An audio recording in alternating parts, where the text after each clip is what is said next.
Good morning. Welcome to Shawnee Mission Unitarian Universalist Church.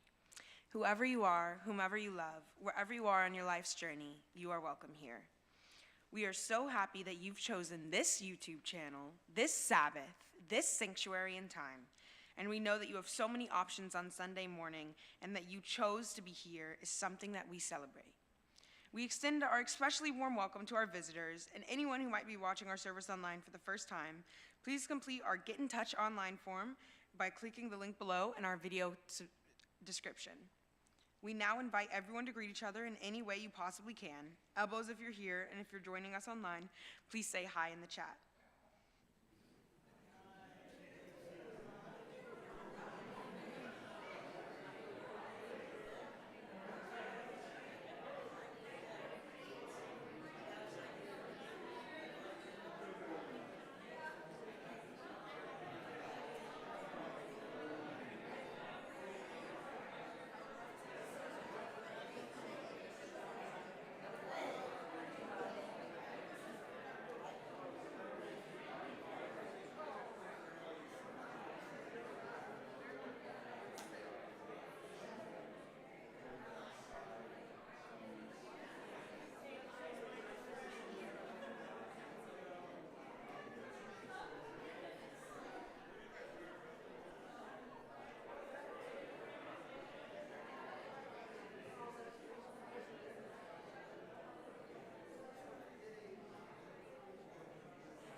Okay.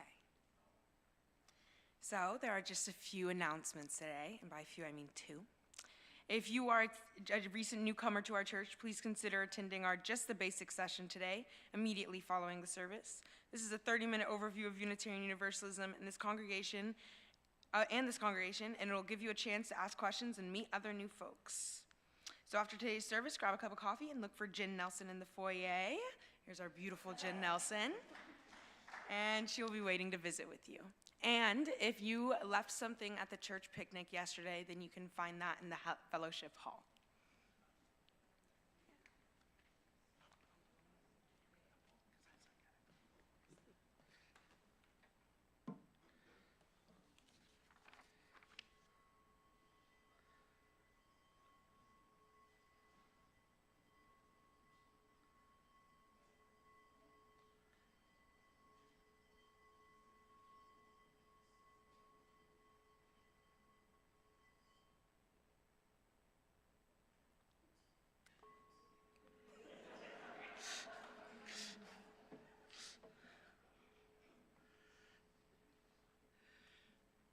Good morning. Our call to worship today comes from a letter from President George Washington.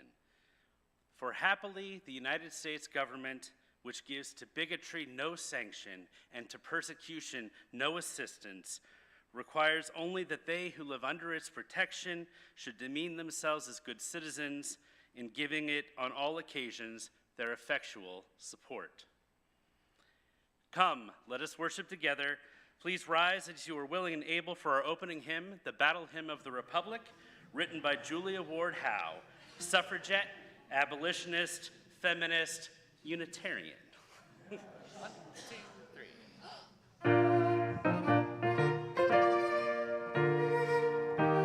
Where the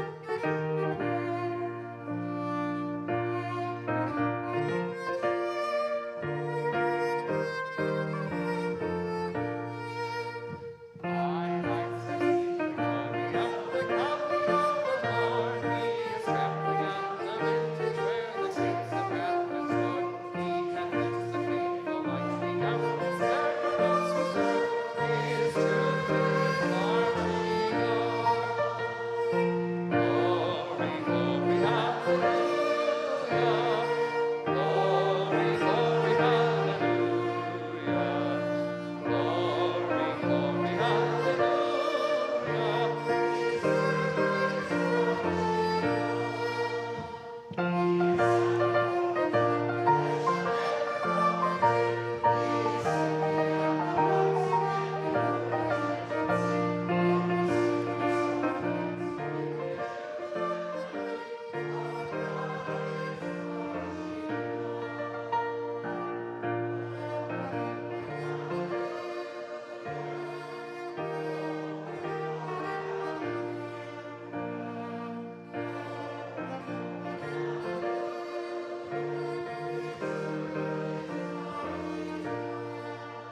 as Miles comes forward to light our chalice, we invite you to join as we recite our covenant. Let us affirm that love is the doctrine of this church.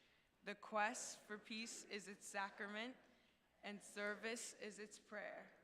To dwell together in peace, to seek knowledge and freedom, to serve humanity in fellowship, to end that all souls shall grow into harmony with the divine. Thus do we covenant with one another. Each month, as a community, we take time as a community to reflect on a theme. The children do this in the classes, and we do it here in worship and in our small groups.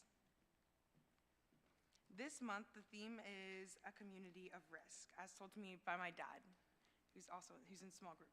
Okay, so the theme this month is a community of risk, the battle of the bland and the bold. The bold is the exciting parts of life that you just cannot miss, and the bland, the boring parts so engraved into the common mind that you can just do them mindlessly. I've only been working for a little over 2 years, but I hate working. And I know what everyone in this room is thinking. I also hate working. And to that I tell you, I promise you that I loathe it more. Making money is something we usually all have to do, and sadly not all of us can find something that we love. I work at a dog kennel, and I ask you, where is the risk in color-blocked scrubs? Am I supposed to find thrill in getting tips that for some reason all go to my boss?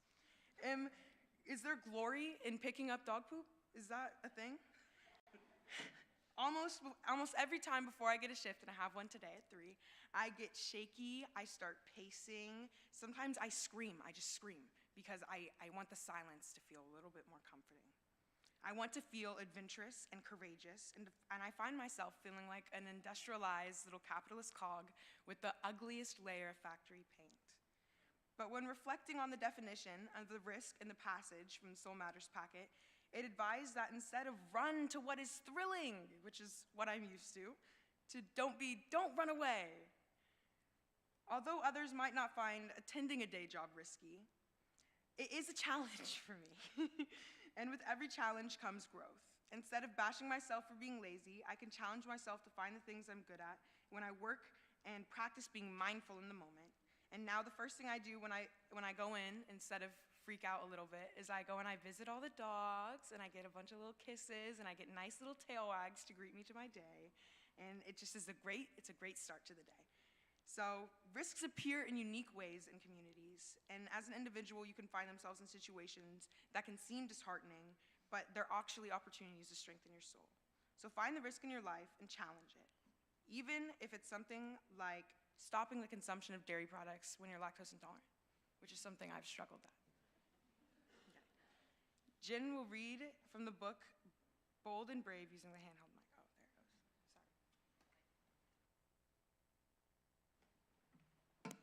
goes.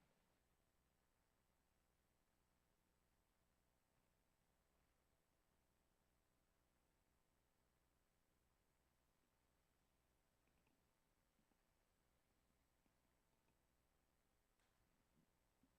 Hello. I would like to invite the children to the front to read a story.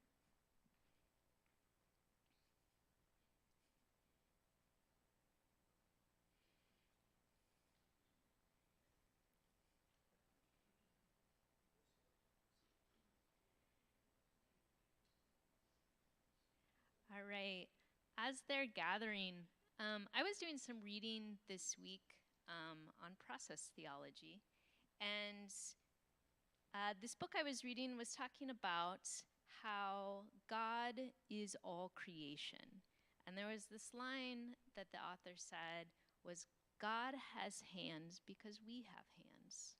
And I thought that was really powerful, which would also mean that God has a voice because we have a voice, or God can listen and see because we can do all these things that humans can do.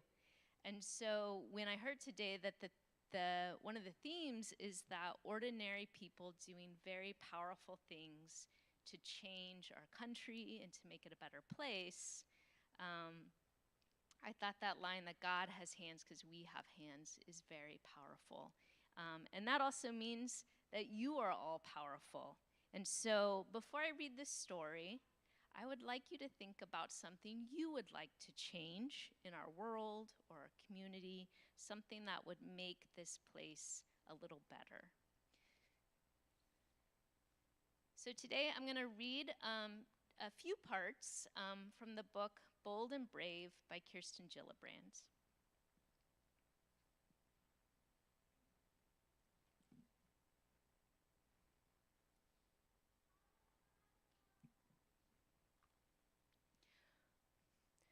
When my grandmother was born, women didn't have the right to vote. That meant they didn't have the power to elect the people who establish our country's rules and laws. Less than a century later, I became a United States Senator, which means I helped make those laws. Here are women who paved the way. They were called suffragists, not because they suffered, although they most certainly did, but because suffrage means the right to vote. They fought so women could be heard.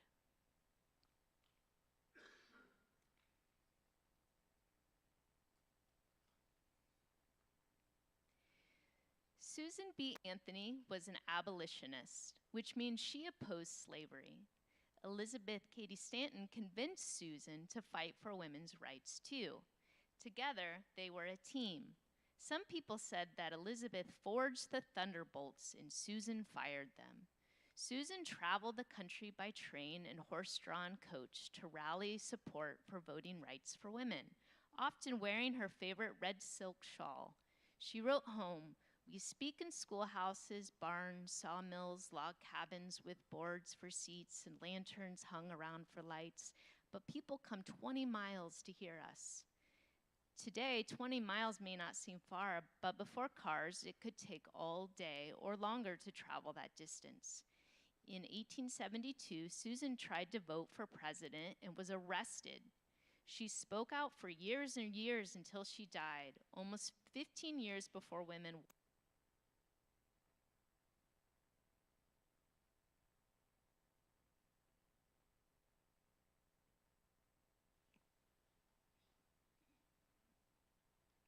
Hello?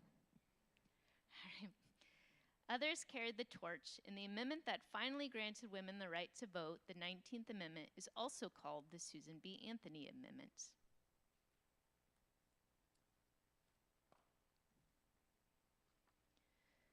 Sojourner Truth's given name was Isabella Bonefree.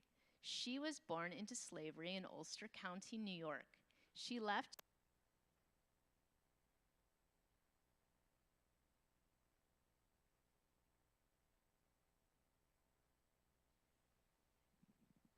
Okay. I'm not sure what's happening. She left her owner in 1826, the year before enslaved people were freed in her state. Years later, she changed her name. Sojourner means someone who travels from place to place, and truth was at the center.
I like that one. Plants growing faster.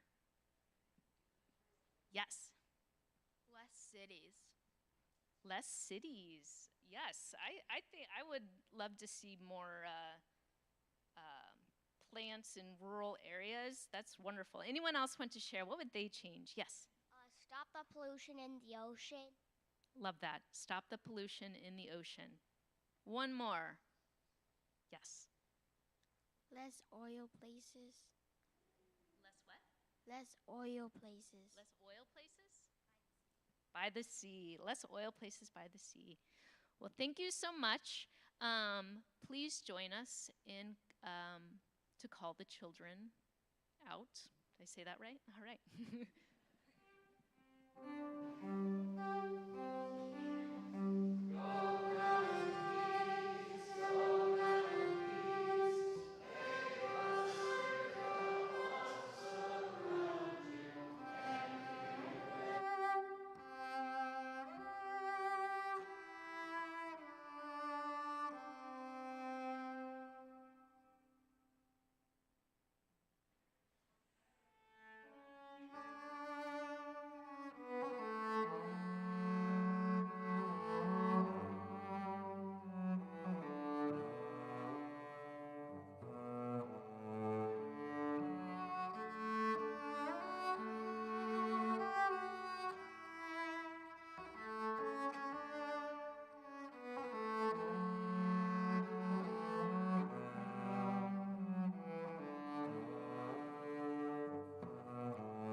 This is a time in our order of service when we draw to our heart and mind those in our midst who are suffering and those who feel the sweet relief of our burdens easing.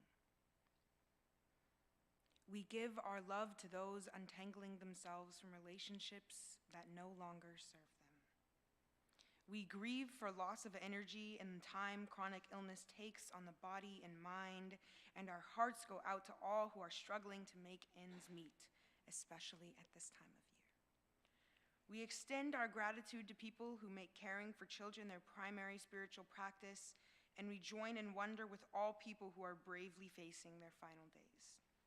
And as always, we rejoice over the exquisite beauty in the world, as small or life-changing as each piece of beauty may be.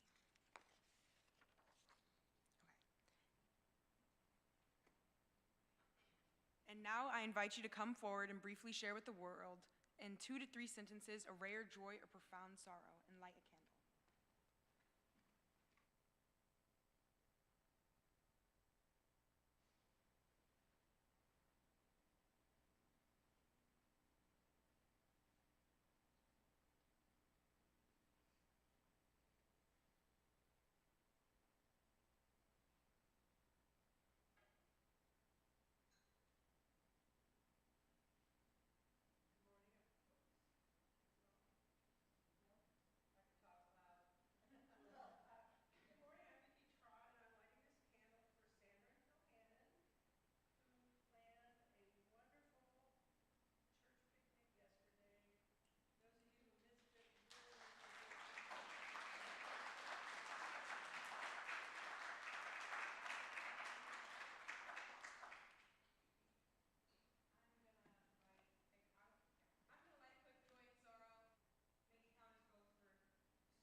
Our reflection today comes from the book The Work by Wes Moore, an American veteran turned politician.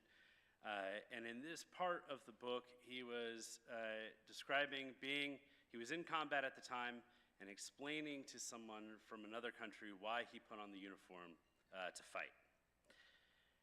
Moore says, "I gave him my full American pitch about how America was a large experiment, and with every generation, we struggle to expand and live up to our greater ideals, to be greater in the future than we were in the past.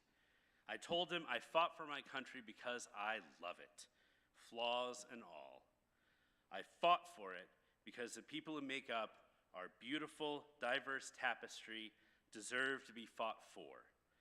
I fought for it so this experiment can continue, so that we have a chance to become the country that my grandparents dreamed of and that my grandchildren deserve."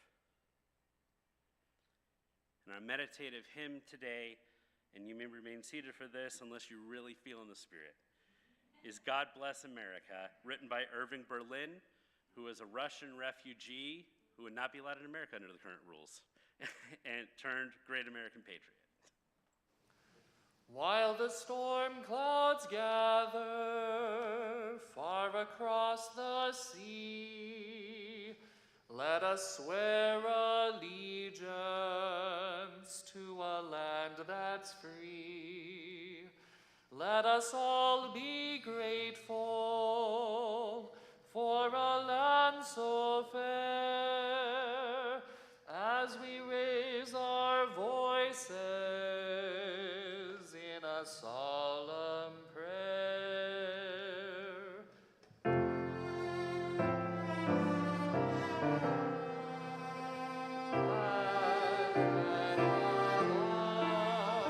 Stand beside her and guide her through the night with the light of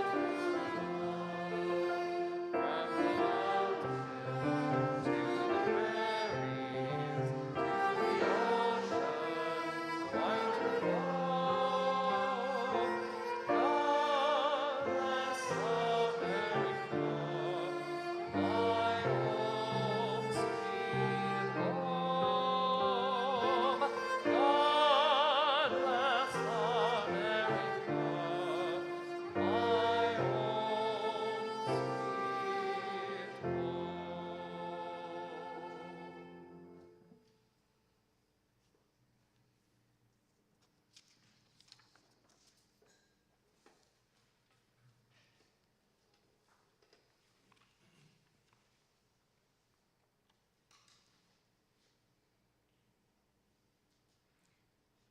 This is the reading from Amanda Gorman's poem, "In This Place."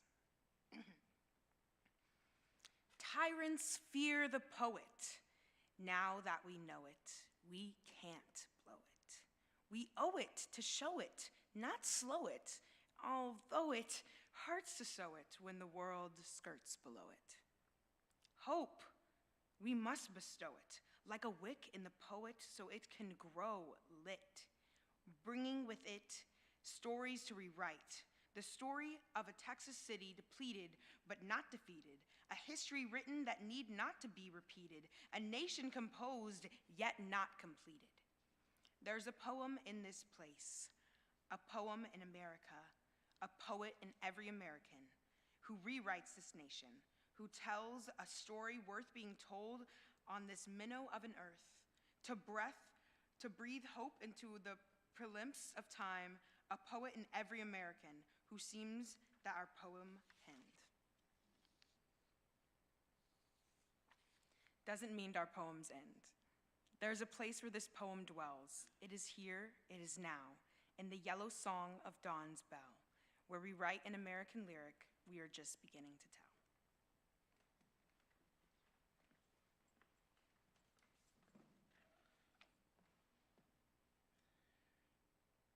These are the times that try men's souls. The summer soldier and sunshine patriot will in this crisis shrink from the service of their country, but he that stands by it now deserves the love and thanks of man and woman. Tyranny, like hell, is not easily conquered, yet we have this consolation with us that the harder the conflict, the more glorious the triumph. When Thomas Paine wrote these words in 1776, things were not looking good for the Continental Army. Outgunned, outmanned, outnumbered, outplanned, General Washington found himself in the second half of that year facing a series of humiliating retreats leading to desertions and, to put it mildly, something of a morale problem. Clearly what the country needed was some cheerleading, and who better to lead those cheers than a master corset maker who'd been fired from a bunch of jobs and, as a teenager, tried to run away from home to become a pirate. Yes, ladies and gentlemen, talking about Thomas Paine, a buddy of Benjamin Franklin who got him into this American colonies. In Paine's series of pamphlets he wrote in 1776 and 1777 called The American Crisis were incredibly popular, especially with American soldiers. In fact, Washington had Paine's words read out loud right before one of his greatest military victories at Trenton, and that was less than a month after Paine had written them. But Paine's words weren't all sunshine and summer. He was what we today call an embedded journalist. He was actually with the Continental Army, he traveled with them, he saw battles firsthand, and he wrote about what he saw. And what he saw is, despite the fact that we've kind of mythologized the Continental Army as this ragtag militia who managed to beat the bad guys, that was actually the problem. We were a ragtag militia who were no match for the bad guys. And one thing that Thomas Paine wrote in these articles that Washington took to heart is the fact that we actually needed some, training, maybe a little discipline, maybe have all the same uniforms so we know who not to shoot at, little things that you need when you're doing battles. Luckily, Ben Franklin knew a guy, and that guy was Baron Friedrich Wilhelm von Steuben, who was an experienced Prussian officer, the veteran of many conflicts since the time he was a teenager. He had a strong sense of command, and he had a terrific ability to mobilize the Continental troops into shape despite the mild handicap of not being able to speak English. Once he joined the Army, Washington himself credited him with turning things around. Turning it around in terms of discipline and skill, turning that ragtag militia into an army capable of defeating what is the most powerful empire in the history of the planet. He was also very gay, very openly gay. He was not closeted in any modern sense of the term. You can go look it up. There are some really fun stories about him.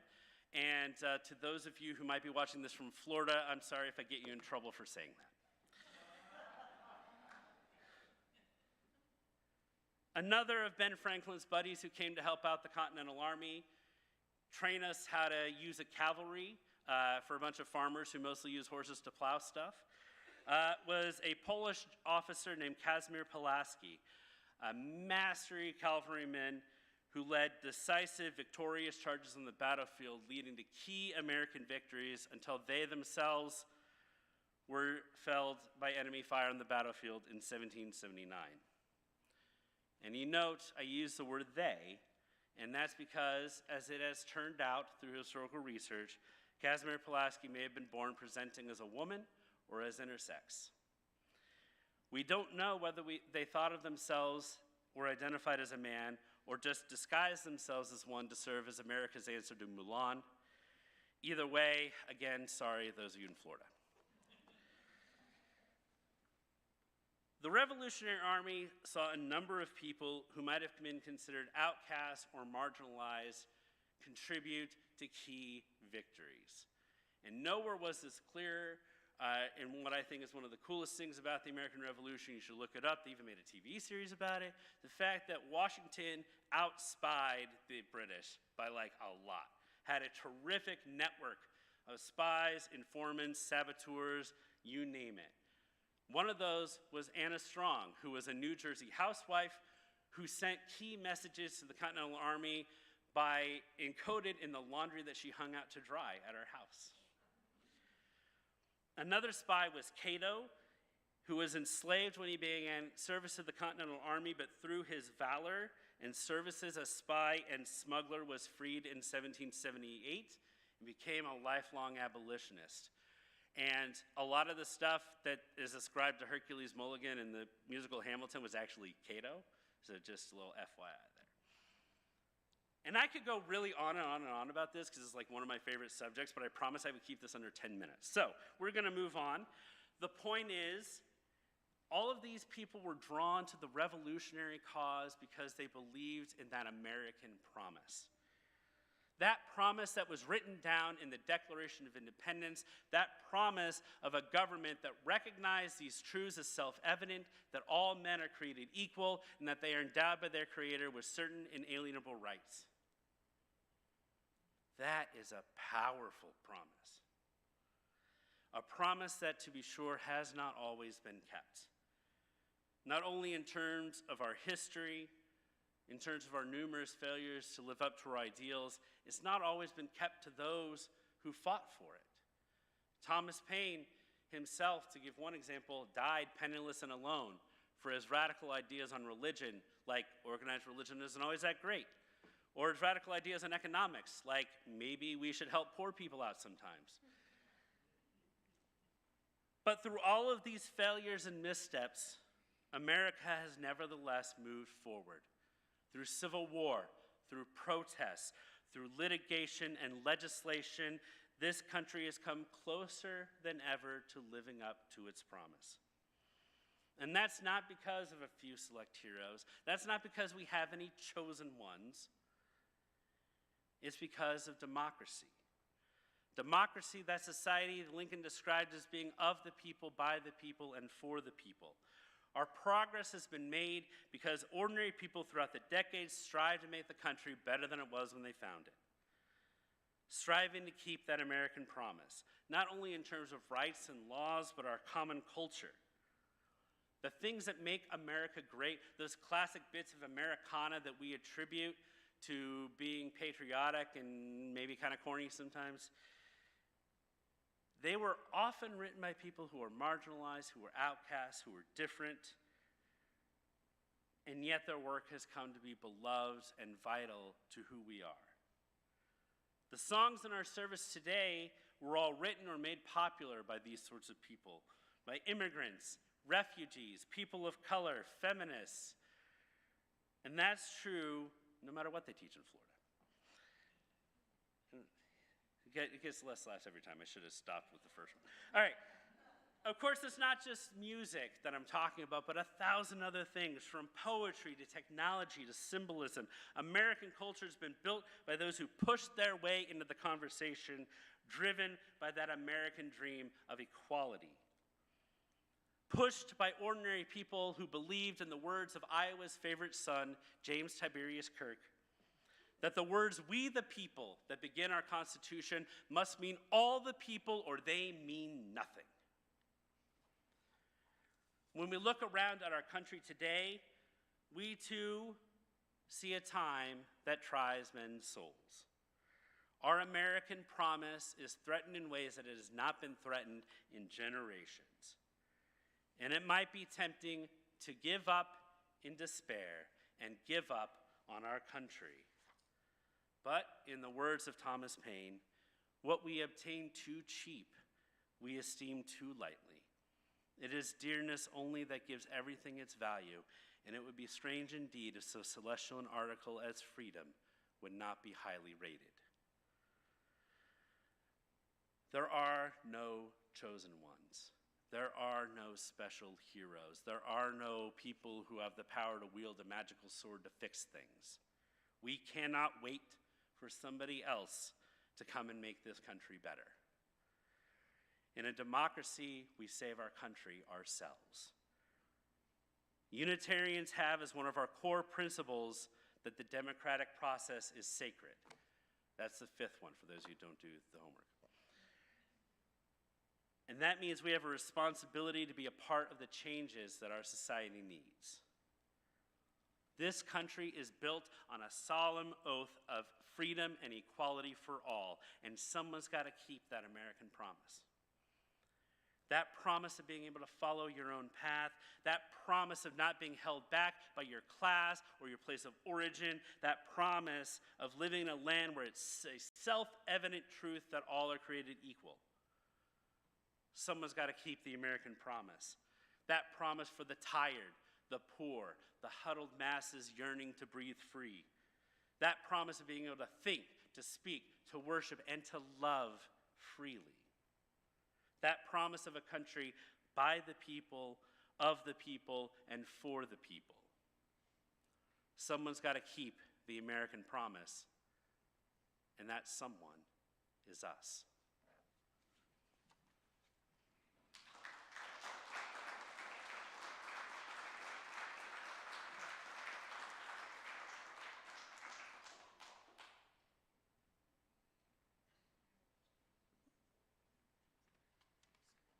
Okay.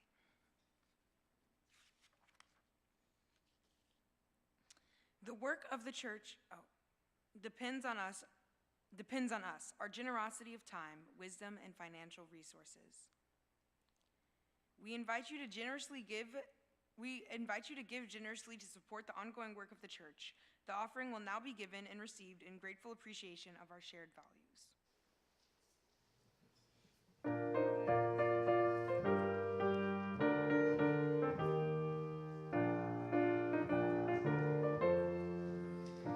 Yes, we'll rally round the flag, boys, we'll rally once again, shouting the battle cry of freedom. We will rally from the hillside, we'll gather from the plain, shouting the battle cry of freedom. The Union forever, hurrah, boys, hurrah, down with the traitor, up with the star. While we rally round the flag, boys, rally once again, shouting the battle cry of freedom.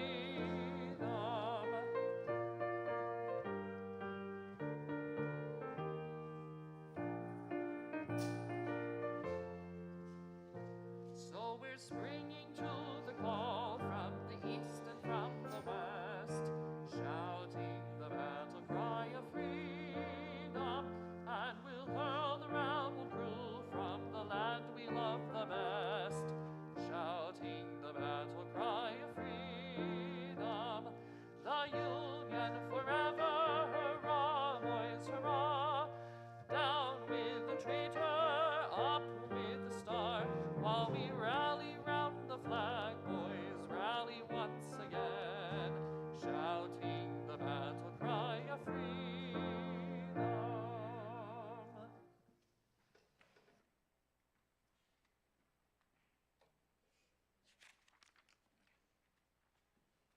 We extinguish this flame, not in the light of truth. You guys.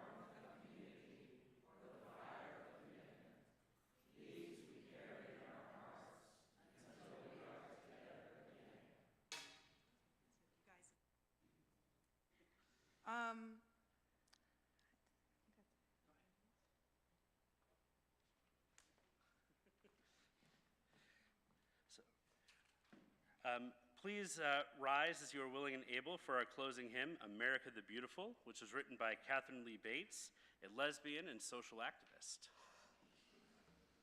1, 2, 3.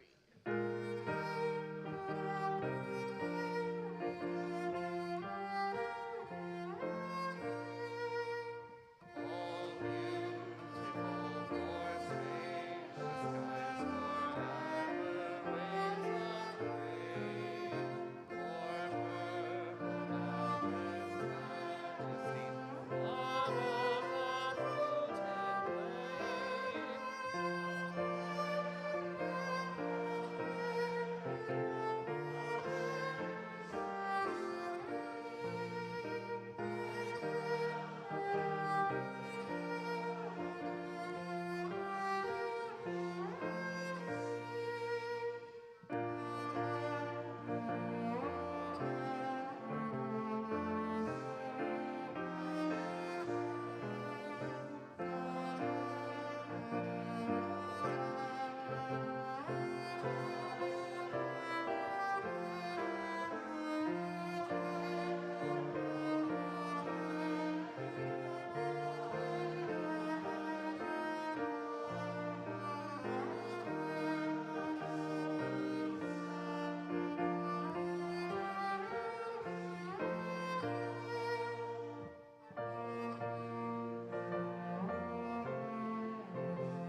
as we begin this week, a simple charge: do what you can to preserve that American promise.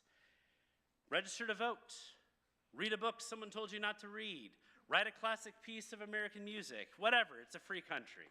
Go in peace.